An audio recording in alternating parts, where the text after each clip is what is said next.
Jam sudah menunjukkan pukul 7.45. Mengapa anda tidak tidur-tidur lagi? Kalau dalam kereta tu, kalau dah parking dulu. Kalau tengah berebut telefon dengan anak, pujuk molek. Umi work kata, dia tahu tu. Okay, bismillahirrahmanirrahim. Kita pun 7.45 dah. Jadi hari ini giliran bersama KJIT dan Maxsos atau nama ringkasnya Jabik. Kalau boleh tengok pada gambar rajah tu, ia menampakkan sebuah rumah yang telah diubah suai semula. Bila kita tengok rumah yang pertama tu, dia ada lubang-lubang dan kelihatan tidak kukuh macam rumah sangkut dalam Doremi tu lah. Jadi apa benda yang rumah ni? Dia ada 5 tiang, ada 1 atap dan ada 3 kali ikat bata untuk tapak dia. Dan asasnya, dia memang kosong je ni. Nawak tengok tepi. Dan asasnya kita lebih berfokus kepada tiang-tiang tersebut di mana solat itu tiang agama. Kita bolehlah kata gitu. Tapi tapak asasnya, contoh cara-cara mengambil wuduk ataupun adab-adab dalam nak berwuduk tu kita tak tekankan dari awal. Kita lebih kepada membina tiang 1, 2, 3, 4, 5. Dan untuk pembinaan tapak tu kita forward sikit ke minggu depan. Saya pun perasan bila Armiza tanya baru ni, apa beza F7 dengan P3? Bezanya macam tu lah. Yang bawah tu lebih kepada tapak untuk untuk membangunkan 3 tiang tu untuk mencapai ke atas. Atap tu pula adalah visi kita untuk dicapai dalam tahun 2027. Jadi tapak yang kita nak bina tu, pillars yang kita nak bina tu, saya terus yang ni lah untuk pillars 3, pemboleh daya yang unggul, merangkumi R&D, integrasi, tenaga pengajar, pentadbir, prasarana dan teknologi pendidikan. Benda-benda ni kita semua perlulah, maknanya R&D tu bukan pada kajian saja. R&D ni kita boleh kepada diri sendiri juga. Kita kena research dan develop diri kita. Kita mengambil contoh Cikgu Mak, pengalaman dia walaupun dia ada ijazah sama macam Cikgu Lah ke, ada beza sikit. Dia ada ijazah tu dah lama. Dia punya ijazah tu pun memang dah berpengalaman lah maknanya. Kalau macam Cikgu Mak ni dia pengalaman dan pendidikan tu sangat luas lah kalau kita tengok. Dan dia boleh nampak apa perbezaan dan research yang boleh dibuat dan development daripada apa yang dia dah lalui daripada tahun 1970-an, 80-an sampai ke hari ini. Dan kalau macam yang lain-lain tu, Kak Noh, Kak Ada, dia pengalaman luas walaupun bidang pengajian terakhir dia SPM dan STPM. Tapi dia pengalaman dia luas. Dia pernah guna beberapa sistem juga sebelum ni. Macam bahagian kewangan, sebelum ni ada sistem lain. Bahagian pentadbiran dia ada sistem lain, FileMaker Pro. Itu pun contoh dia juga. Di mana benda-benda ni kita boleh manfaatkan untuk kita tengok FileMaker Pro macam mana, e-carian macam mana, APDM macam mana, Symphony macam mana dan apa-apa sistem yang akan datang dalam jalinan kerjasama kita lah. Selain daripada tu, integrasi tenaga pengajar pentadbir. Kita lebih dalam slide kita tu, kita lebih membawa kepada untuk matlamat kita ke masa depan. Matlamat dengan institusi di Asia Tenggara.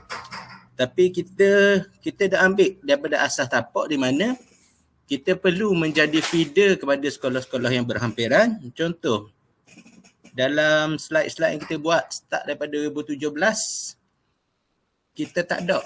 Kita tidak bertindak sebagai parents, tapi kita bertindak sebagai anak buah kepada, ya ada istilah dia, saya tak ingat. Kita perlu juga menjadi feeder. Contoh feeder kita sekarang hanya ada satu, Pusat Tahfiz Irfan. Jadi kita perlu, dari segi tu development kita kena bertindak sebagai penjaga jugalah. Kita kena fit kepada sekolah-sekolah yang berhampiran. Contohnya Alhamdulillah,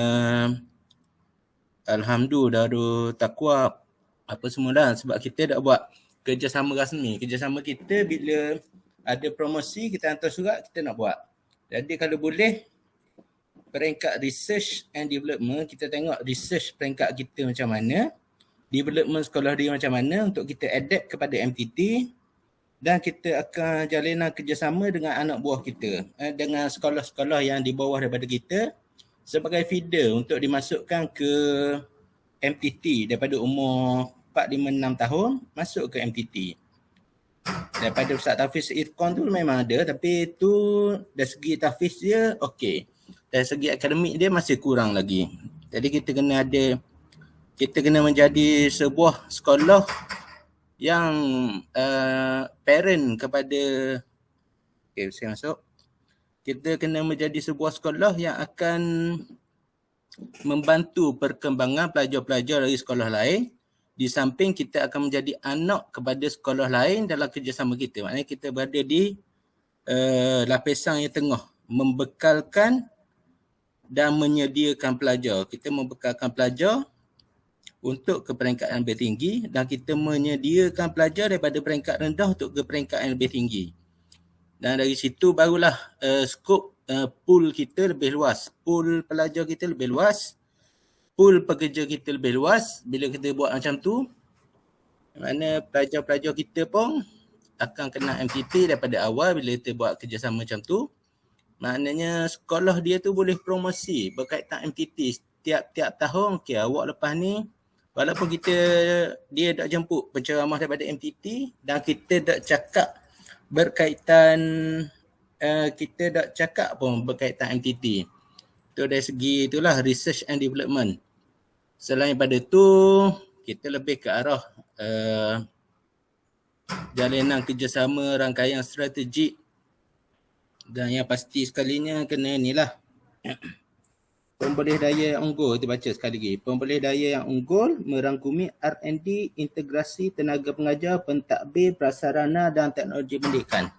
Asasnya di MTT ni satu lagi, skop tugas kita lebih kepada pengkhususan. Okey, awak mahir bidang ni, khusus pengkhususan. Contoh kat mana? Bahagian surat.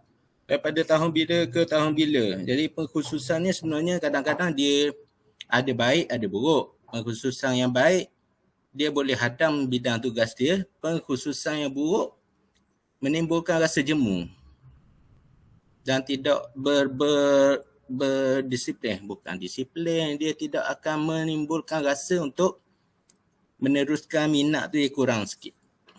Ya, di istilah dia pun dia. Tapi asalnya gitulah, untuk membentuk dan membawa MTT ke 2027 ni, ada peringkat macam tu lah. Kalau macam dalam Liga Bola Sepak ke apa, dia ada peringkat yang paling bawah.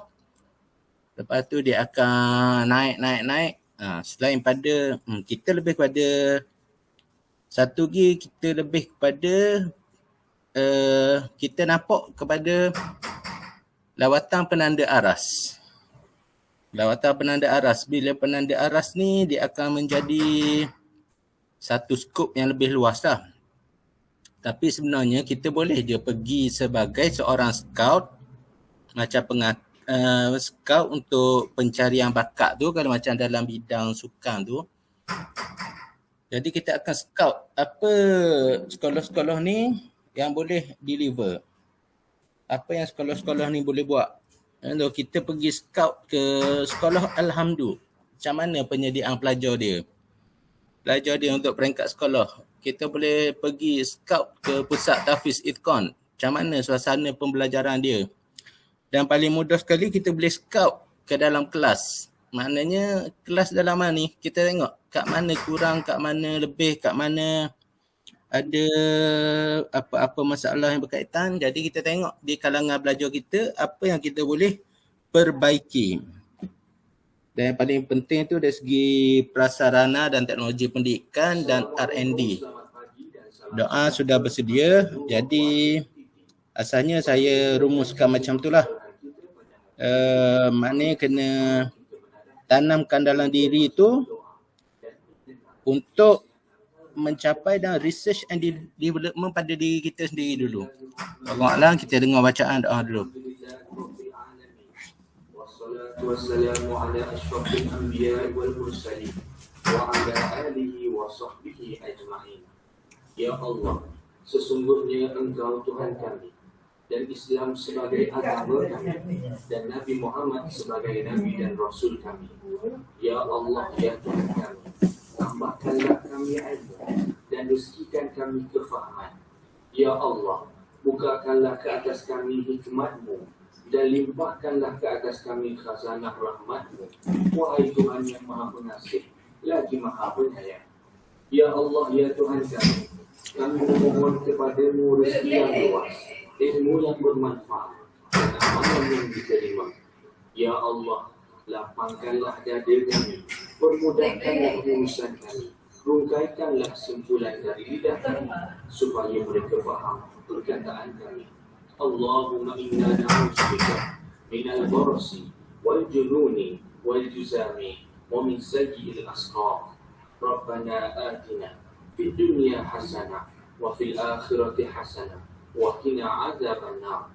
Subhana rabbika rabbil izzati amma yasifun wa salamun alal mursalin walhamdulillahi rabbil alamin. Jadi secara rumusannya macam itulah. R&D tu kita kena bermula daripada diri kita sendiri, di mana kita kena tengok sekali nombor 9, right mindset behavior, sufficient pool of competent leader dan effective organisation.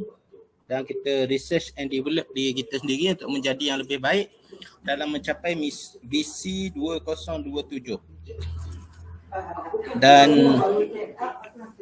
Dan berkaitan yang apa-apa teknologi yang kita nak improve tu, kita boleh ke arah lebih kepada, kalau ada jumpa teknologi tu boleh kongsikan dalam grup rasmi ke tak rasmi ke. Jadi kita cuba buat ni lah, kerjasama yang baik antara mereka, sama ada melalui konsep outsource ataupun kita belajar dari mereka. Jadi setakat tu je lah kot untuk hari ni. Kita serah kepada tangguh dengan tasbih kafarah dan surah Wal-As. Minggu depan Puan Rahidah jangan demam. Minggu depan sekali lagi Armiza berkaitan dengan lebih kepada mindset and behavior. Wallahu ta'ala alam. Terima kasih.